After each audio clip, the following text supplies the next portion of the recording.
everyone. Today we're really going to focus on listen, learn, and lead. So the number one thing is to educate. Educate yourself with conferences. Be involved in the latest educational publications.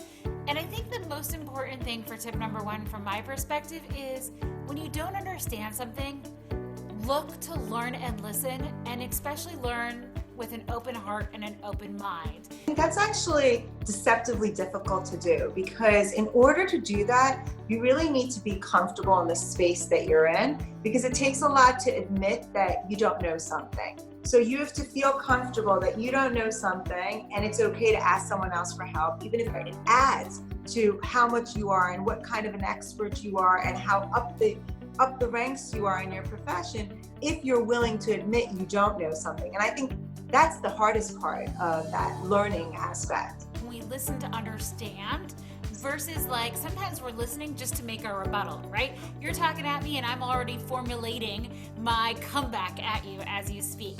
But it's really important to listen and sit with what you're hearing and then reflect that back. It takes us to our second point, is to make sure that you are connecting with the fresh new perspectives and people who are new in the profession. And I think it is hard to listen with an ear and a humble aspect when you have someone who's new and coming up the ranks, because right off the bat, your instinct might be, oh, let me tell you how to do it. Let me tell you how it's always been done. But it's very important to hear that new perspective that's coming in, the skill set that might not be there, and not to feel threatened or challenged by it. Encouraged by new trends and new waves, which takes us to number three, combine that and marry that with traditional experts, people who have been in the field for a long time and really know what they're doing and have the process down. And you want to take sort of those two spectrums and marry them together to really get the best results.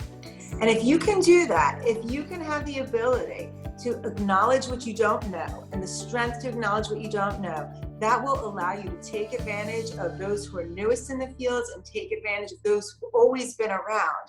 And though you might feel like that means, oh, you don't know anything and you're coming from a position of weakness, paradoxically, it really shows your strength to be able to acknowledge what you don't know and approach people who know more than you and don't know these things, because you're the one who's going to be able to bring it all together. In light of everything that's going on in the world, that listening and learning is one of the two most important things we can do right now. True. Thanks so much, Charlene. Thank you. See you next time. Yeah.